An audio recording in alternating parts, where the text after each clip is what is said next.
The mind is the loudest place on earth. Not the city street, not the crowded room. The mind. In the space between your skull, 1,000 voices compete for dominance. Memories you wish you could forget. Fears about futures that may never arrive. Judgments about people who do not think about you. Desires that pull you in opposite directions. And beneath it all, a quiet desperation, a gnawing sense that you are scattered, fragmented, at war with yourself. How can you focus when you are never fully present? How can you build anything lasting when your attention is divided before you even begin? The Stoics faced this same war, but they called it by its true name, the tyranny of impressions. Every moment, the world sends you data.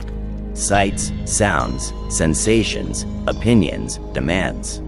These are not inherently good or bad. They are neutral, but your mind does not leave them neutral. It adds judgment. It creates story. It transforms observation into obsession. And in that transformation, you lose yourself. Not to the world, but to your interpretation of it. Epictetus taught, it is not things that disturb us, but our judgments about things. This is not philosophy. This is neuroscience dressed in ancient language. Your inner noise is not caused by external chaos. It is caused by how you process that chaos. And here is the brutal truth. You have been processing it wrong your entire life.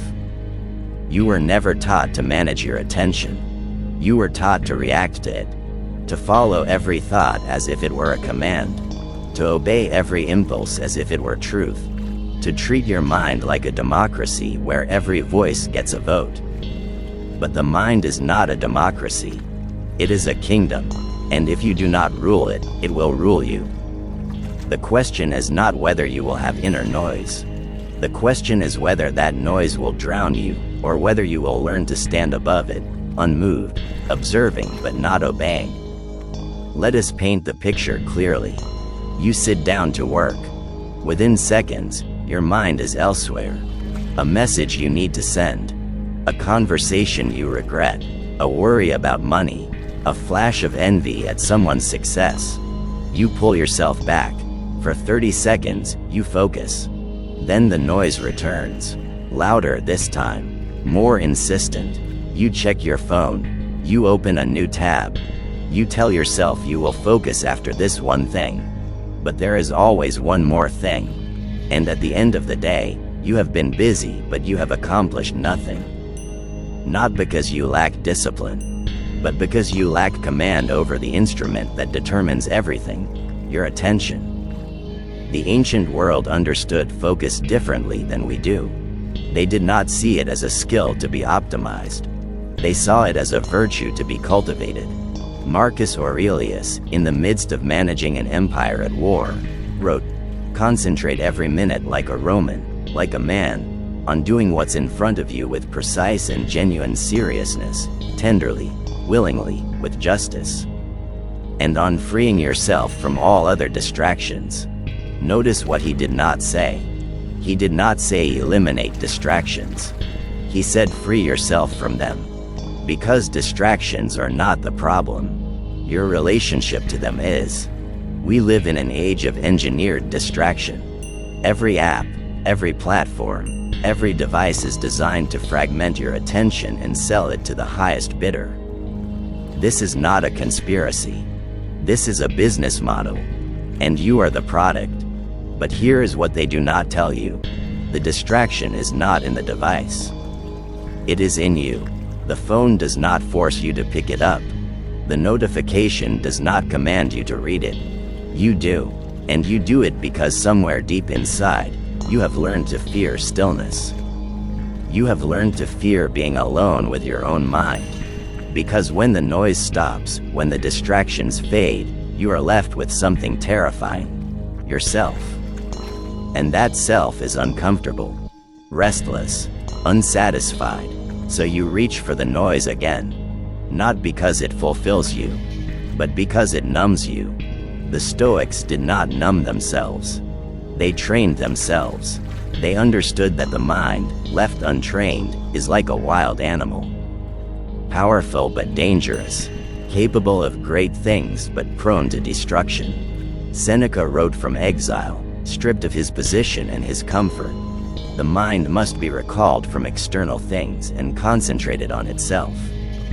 Not once, not when it is convenient, but constantly. This is the discipline. This is the practice, and it is the only practice that matters. If you seek focus, you must first understand what you are up against.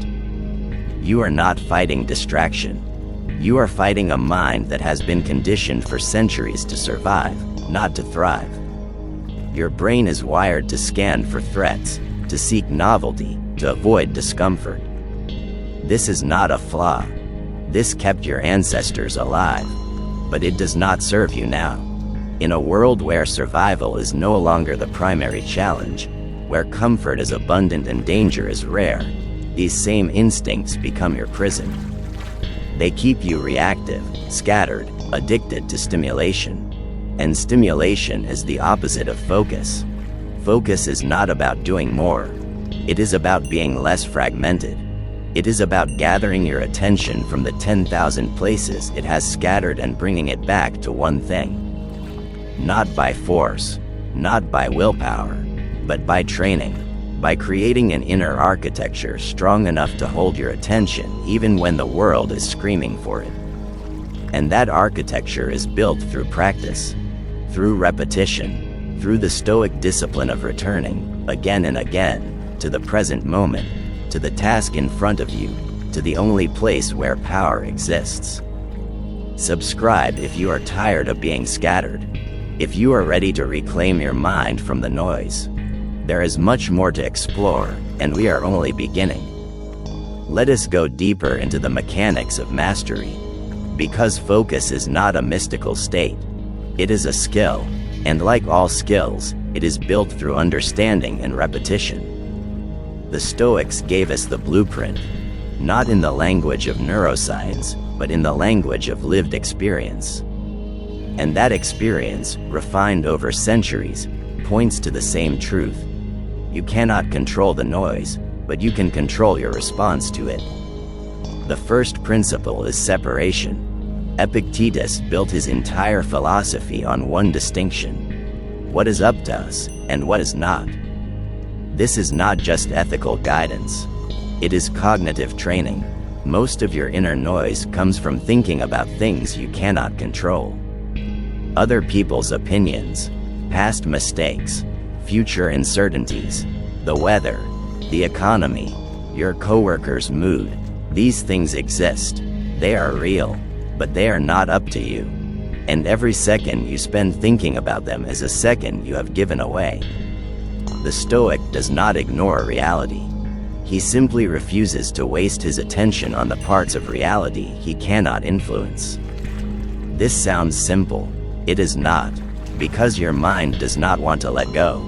It wants to solve every problem, control every variable, predict every outcome. This is the illusion of control, and it is exhausting. The noise in your head is mostly the sound of you trying to manage what cannot be managed. When you release that effort, when you consciously decide to focus only on what you can actually influence, something remarkable happens. The noise does not disappear, but it loses its power. It becomes background instead of foreground. And in that shift, space opens. Space for clarity, space for action, space for focus. The second principle is present-centered awareness. The Stoics did not call it mindfulness, but that is what it was. Marcus Aurelius wrote, "Confine yourself to the present, not because the past and future do not matter, but because they do not exist." The past is memory, the future is imagination, the only real moment is now. And yet, you spend almost no time here. Your mind is always somewhere else, replaying yesterday, rehearsing tomorrow, anywhere but here. And in that absence, you lose the only place where you can actually do anything. This is not New Age spirituality. This is practical psychology. When your attention is in the past, you experience regret. When your attention is in the future, you experience anxiety. When your attention is in the present, you experience focus. Not happiness, not bliss. Focus. The ability to see clearly what is in front of you and act accordingly. This is the state the Stoics sought, not because it felt good, but because it was useful. Because it worked. Because a mind anchored in the present is a mind that can think, decide, and execute without the static of temporal displacement. But how do you anchor yourself in the present when your mind is built to wander? Through the practice of noticing. Not controlling, noticing. When your mind drifts, and it will, you do not fight it. You notice it. You observe the drift without judgment, without frustration. You simply note, I am thinking about the past. I am worrying about the future. And then, gently, you bring your attention back. Not once, not 10 times, hundreds of times, thousands of times. This is the training, and it is never complete. Even Marcus, even Seneca, even Epictetus had to return their attention constantly. The difference is they did not see this as failure. They saw it as practice. The third principle is intentional action. The Stoics believed that every action should have a purpose. Not a grand purpose, not a cosmic meaning, just a clear reason. Why are you doing what you are doing? If you cannot answer that question, you are not acting. You are reacting, and reaction is the enemy of focus. When you act with intention, when you know why you are doing something, your attention has direction. It has a target, and a target is much easier to hit than a vague sense of busyness. Most people do not act with intention. They act out of habit, out of obligation, out of the fear of missing out. They fill their days with tasks that do not matter and then wonder why they feel empty. The Stoic asks a different question. Does this action align with my principles? Does it serve my growth? Does it require my attention, or am I giving my attention away out of weakness? And if the answer is the latter, the Stoic says no. Not rudely, not dramatically. He simply does not do it. Because his attention is not unlimited. It is the most finite resource he has. And he guards it like a treasure. Now let us address the deeper layer. The noise in your mind is not random. It has a pattern, and that pattern reveals what you value. If you constantly think about money, you value security. If you constantly think about status, you value validation. If you constantly think about the past, you value identity. There is nothing wrong with these things. But the Stoic asks, are they helping you, or are they controlling you? Because there is a difference between valuing something and being enslaved by it. Seneca wrote, "We are not given a short life, but we make it short. We are not ill-supplied, but wasteful of it." He was talking about time, but he could have been talking about attention. You are not lacking focus.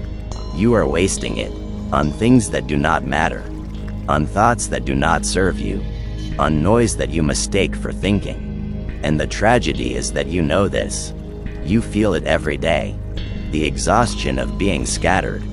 The frustration of starting 100 things and finishing none. The quiet despair of knowing you are capable of more but somehow always falling short. This is not a character flaw. This is a training problem. You were never taught how to focus. You were taught how to multitask, how to consume, how to react. But focus is the opposite of all these things. Focus is singular. It is commitment. It is the decision to care about one thing fully instead of 10 things partially. And that decision, like all Stoic decisions, is made not once but continuously. Every moment is a choice. Will you stay here, or will you fragment again? Will you follow the noise, or will you stand still and let it pass?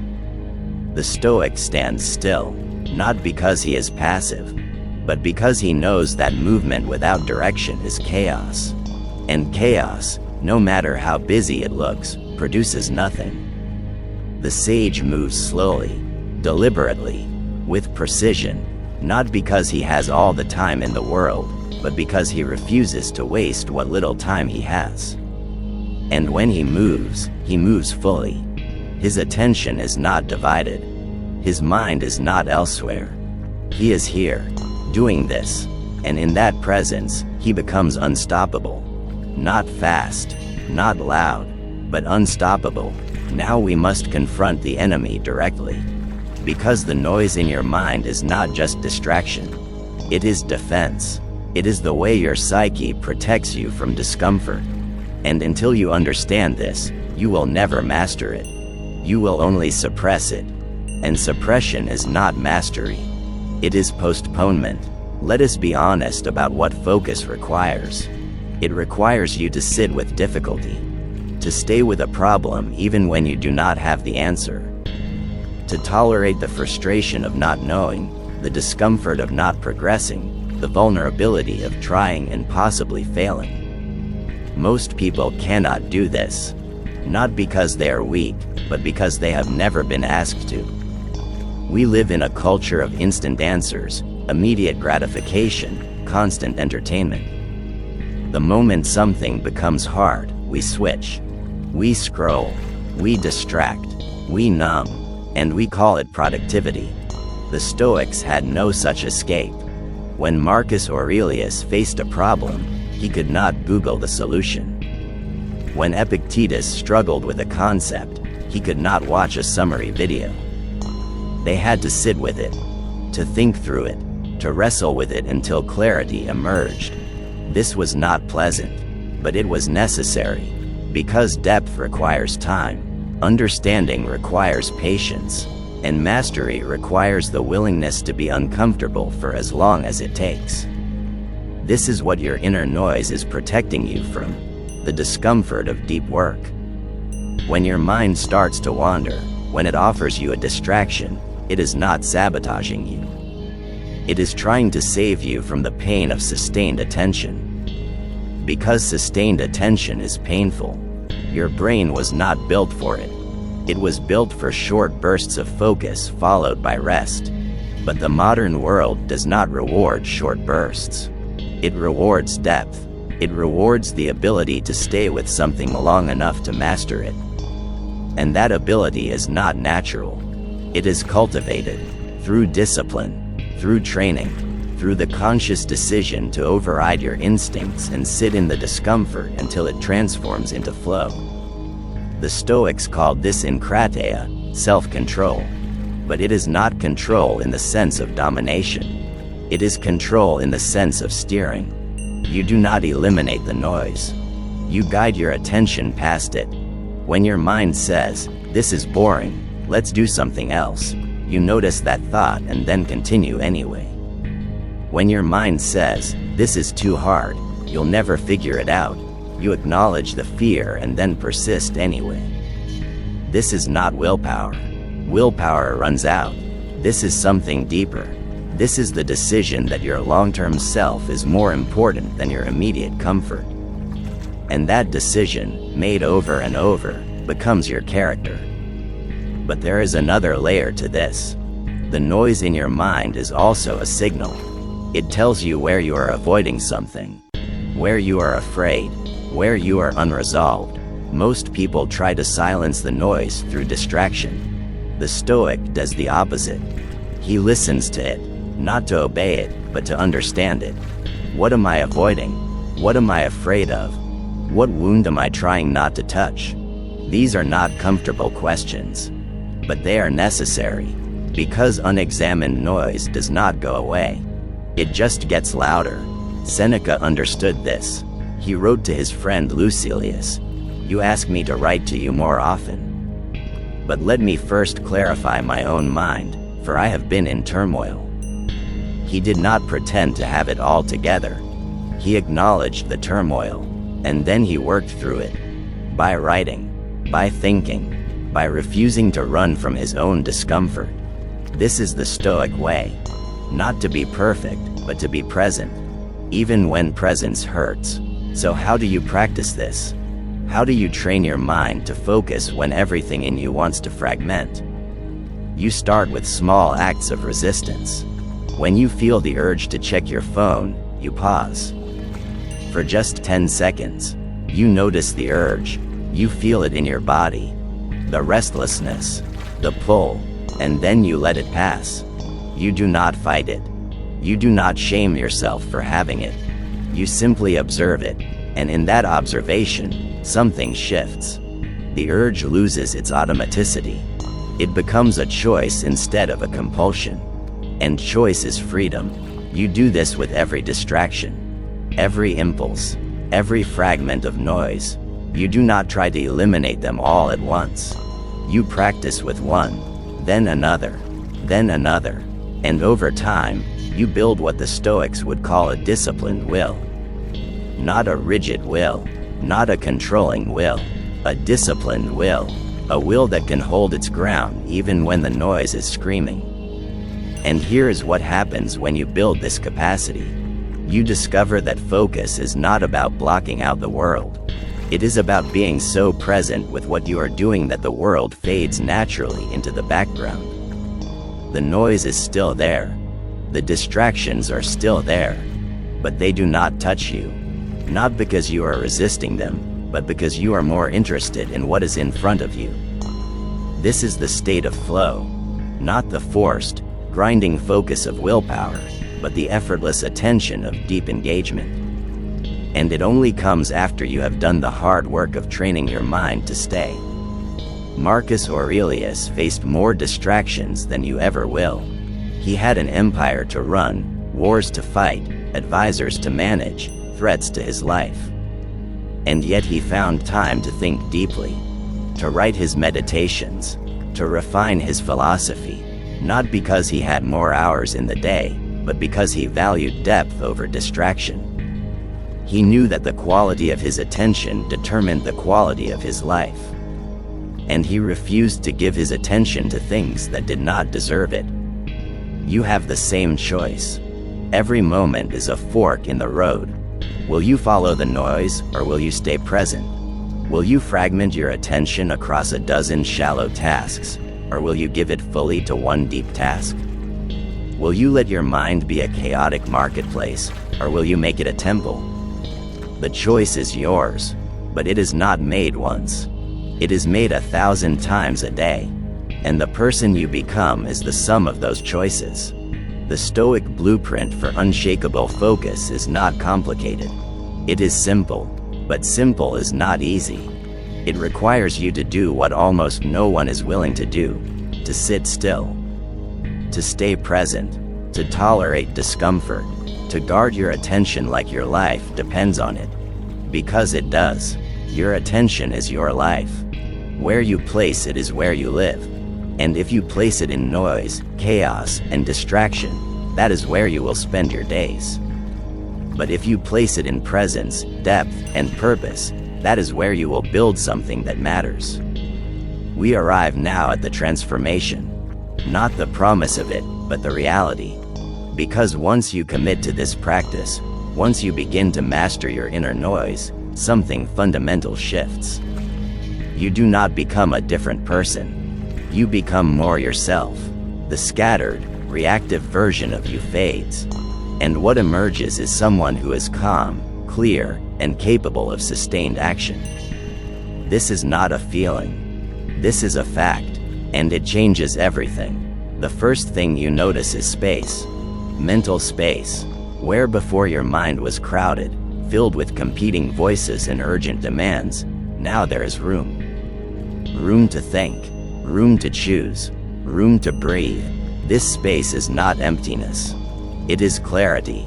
It is the difference between a cluttered desk and a clean one. The tasks are the same, but your ability to handle them is transformed. You can see what matters. You can prioritize with confidence. You can act without second-guessing yourself. And all of this comes from one thing. You have stopped letting the noise dictate your focus. The second thing you notice is energy. Focus is not draining. Distraction is draining. When your attention is fragmented, when you are constantly switching between tasks and thoughts and worries, your brain is working overtime. It is like running 10 programs on a computer at once. Everything slows down. Everything takes more effort. But when you focus on one thing, when you give it your full attention, the brain can relax into the task. It can enter a state of flow. And in that state, hours pass like minutes. Not because time disappears, but because you are so present that you are no longer watching the clock. You are in the work, and the work is effortless. This is what the Stoics meant by living in accordance with nature. Not that you should abandon civilization and live in the woods, but that you should align your actions with how your mind actually works. Your mind is designed for focus, for singular, sustained attention. It is not designed for multitasking. That is a modern invention, and it is killing your capacity for depth. When you return to focus, when you give one thing your full attention, you are not fighting your nature. You are fulfilling it, and that fulfillment is its own reward. The third thing you notice is confidence. Not the loud, performative confidence of someone trying to convince others. The quiet confidence of someone who knows what they are capable of. Because when you can focus, when you can sit with difficulty and work through it, you prove to yourself that you are not fragile. You are not at the mercy of your moods or your circumstances. You have agency, you have power, and that power is not dependent on external validation. It is internal, it is yours, and no one can take it from you. Epictetus, a slave for much of his life, understood this better than anyone. He had no external power. He could not control his circumstances.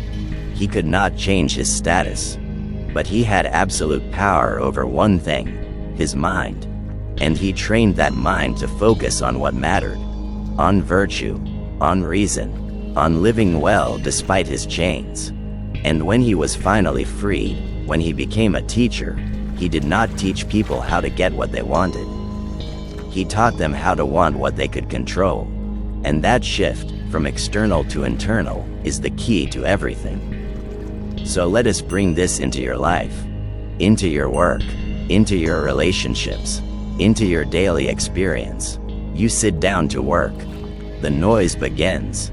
The urge to check your phone. The thought about something else. The anxiety about a future problem. But now, you are trained. You notice it. You do not judge it. You simply bring your attention back. And you stay. For 5 minutes. Then 10. Then an hour. And in that hour, you accomplish more than you used to in a day. Not because you are working faster, but because you are working without interruption. Without fragmentation. Without noise. You have a difficult conversation. Before, you would have been half present, thinking about what to say next, worrying about how you are being perceived, defending yourself before you are even attacked. But now, you are here, listening fully, responding thoughtfully, not trying to win, but trying to understand. And because you are present, the conversation goes differently. It goes deeper. It resolves things instead of escalating them. And you walk away not drained, but clear. You face a setback, a failure, a rejection. Before, your mind would have spiraled, catastrophizing, blaming, regretting. But now, you have trained yourself to stay present, to observe the emotion without being consumed by it, to ask the Stoic question, what is in my control? You cannot control the outcome, but you can control your response. You can choose to learn from it, to adapt, to persist, and because you make that choice consciously, instead of reacting automatically, you remain unshaken. Not unfeeling, unshaken. There is a difference. This is the ultimate gift of focus. It is not productivity. It is not achievement. It is sovereignty. The ability to live on your own terms, guided by your own principles, undisturbed by the chaos around you. The Stoics did not promise you happiness. They promised you freedom. And freedom is not the absence of challenges. It is the presence of choice. The choice to focus. The choice to stay. The choice to be here, fully, regardless of what here looks like. Marcus Aurelius, on his deathbed, was asked if he had any regrets. His response: "I have done what I could. Not perfectly, not completely, but what he could, and he could do it because he had spent his life training his mind to focus on what mattered. To ignore the noise, to stay present, to act with virtue even when virtue was costly.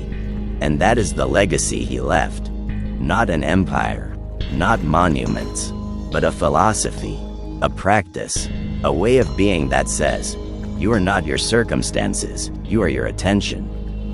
And your attention is yours to command.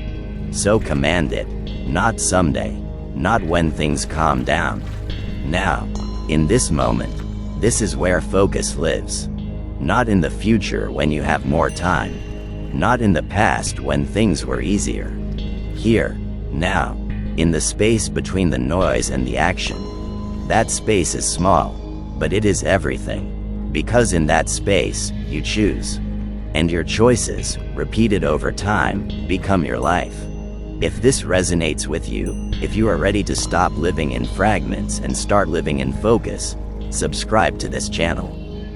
We are building a community of people who refuse to be scattered, who value depth over distraction, who understand that the quality of your attention is the quality of your life. And we are just getting started. Master your inner noise, master your focus, and in mastering these, master yourself. Because that is the only mastery that matters. The Stoics knew this 2,000 years ago, and it is just as true today. The world has changed, but the mind has not. And the mind that can focus, that can stay present, that can command its attention, is the mind that will thrive.